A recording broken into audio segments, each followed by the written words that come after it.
Hi everybody, this is Paul from Zozer Games. In this video I'll complete my run through of the hostile combat rules that I began in the previous video. In that video we had a look at gunfire and wounding. Today I'll explain how I use the hand-to-hand or the melee combat rules, and also have a quick look at grenades and the way explosives work. So this is our situation. We have two player characters and they're exploring a ruined colony complex, and let's say they suddenly come across two scavengers. These scavengers are currently inside one of the buildings, and since the player characters have just stepped inside the building, the range is the melee or hand-to-hand combat range of extended.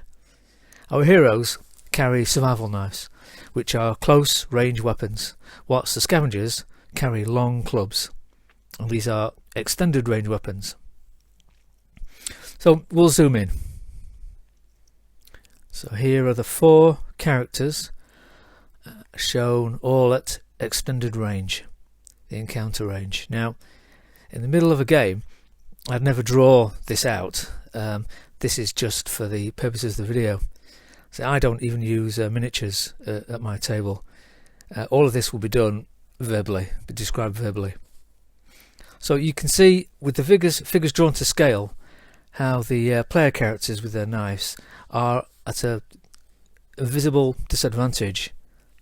By the way, the guy who looks like he's pointing a gun is actually holding a torch, a flashlight. So you'll see in his other hand he has a knife as well. So we'll roll for initiative, and that's 8 or over. And this is an intelligence roll. And we roll first for the PCs, the player characters, and then we'll roll for the scavengers. Both sides get a +3 for the very short range, and both sides make their rolls. But the scavengers, so they see each other sort of simultaneously. But the scavengers get the highest roll, and so get an edge on the initiative. So they will go first in each subsequent combat round. Okay, let's look at round 1. In the first round, the scavengers, who are going first, attack with their long clubs at extended range. You can see here on the melee weapons table that long clubs do 2d6 damage. They're best at extended range, and they incur a -1 die modifier for being like an improvised weapon.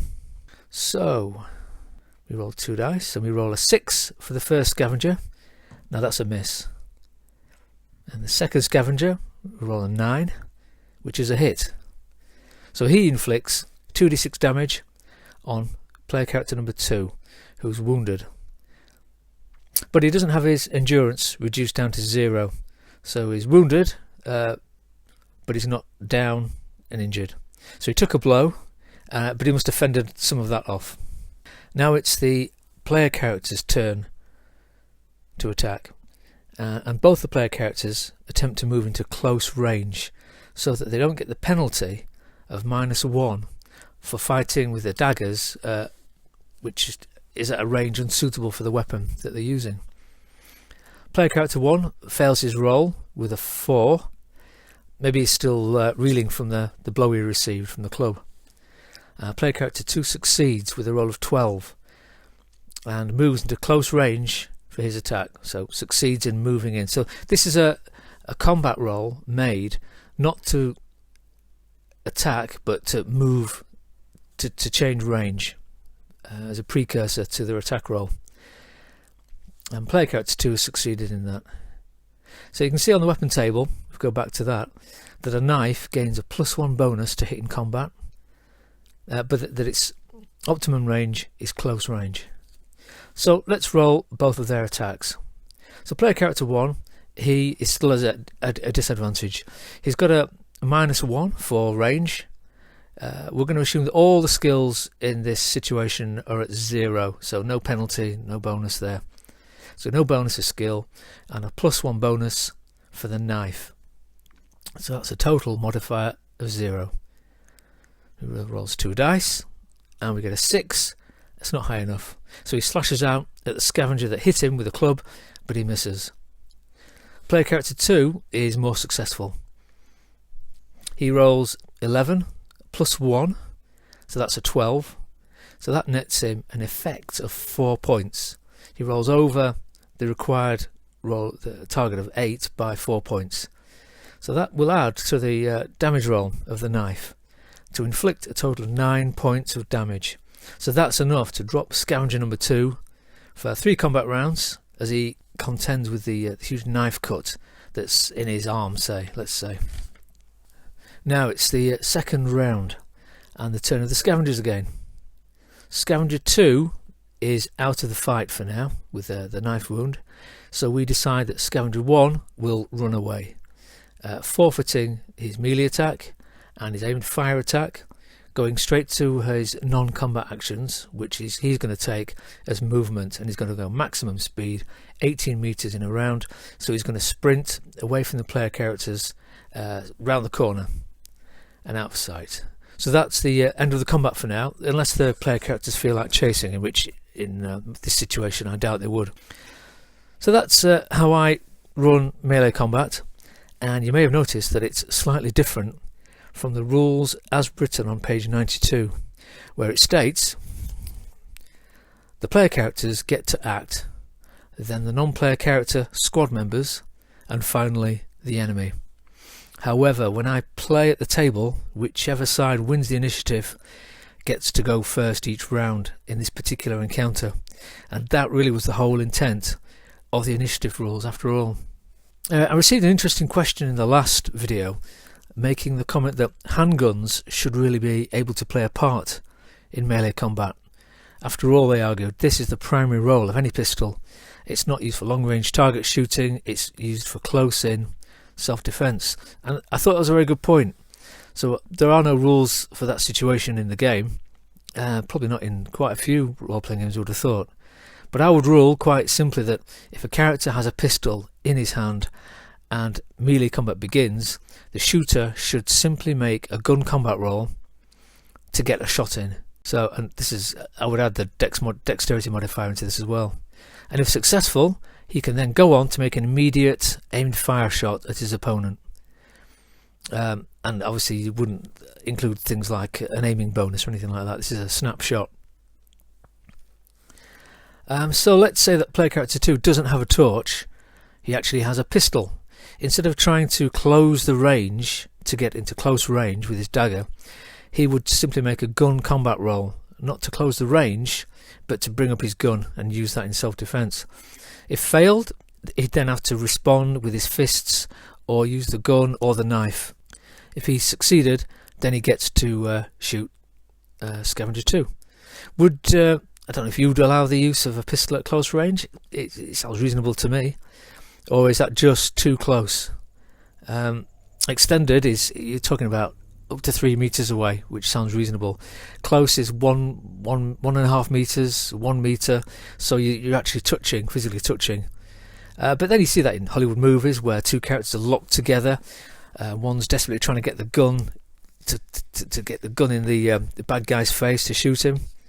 But I'll leave that for you to decide. You could note really that also that Scavenger might well drop his club at this point and use the grapple maneuver on page 93 to actually try and disarm the gunman, either taking the pistol for himself or knocking it away, such a threat that the pistol would pose.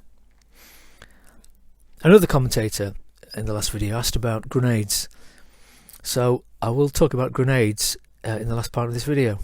As I've already stated, I don't use miniatures when gaming Hostile. In fact, in 4 decades of role-playing, I've never used miniatures with a role-playing game. That's pretty shocking, I'm sure, but it's always been, for us, theatre of the mind. So my approach to using grenades doesn't really fit the battle map or the wargame template, where the burst radius is marked on the map, damage is allocated to those in varying damage radii. I have included various damage radii in the game for grenades, but these are from Cepheus Engine, which I've tried to make Hostile as compatible as I can. But I always prefer to use verbal descriptions, not battle maps, so I utilise the throwing grenade rules on page 97. The throwing distance for a stone or a grenade is 10 meters added to double the character's strength. To throw a grenade, the character makes an average dexterity roll. If the target is under half the throwing distance, then apply a +1 down modifier. Grenades cannot be aimed. So note that +1 there. You direct the grenade at a person, and if successful, I rule it does 5d6 damage to anyone adjacent. A little bit like the auto fire rules that I talked about in the last video. Anybody adjacent, and maybe 2d6 damage to anyone stood around nearby, based on situation. So that cuts out the need for a map in my game, really.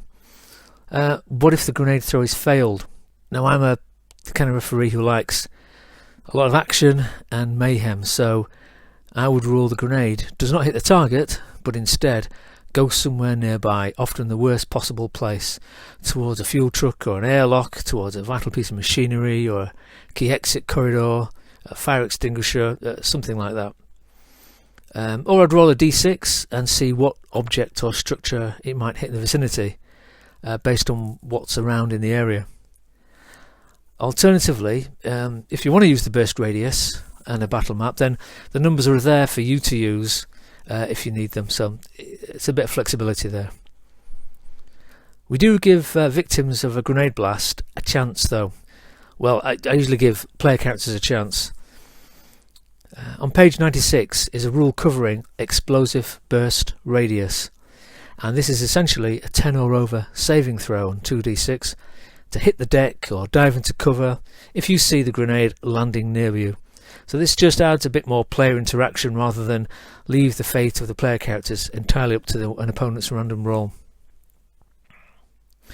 There are times when I don't demand a roll to throw a grenade, but that's when it's lobbed at close range into an enclosed space. So you stood at a door, lob the grenade into a room, lob it into a bunker, into an airlock, down an air shaft, through a tank hatch into a tank, into an elevator just as the doors are closing.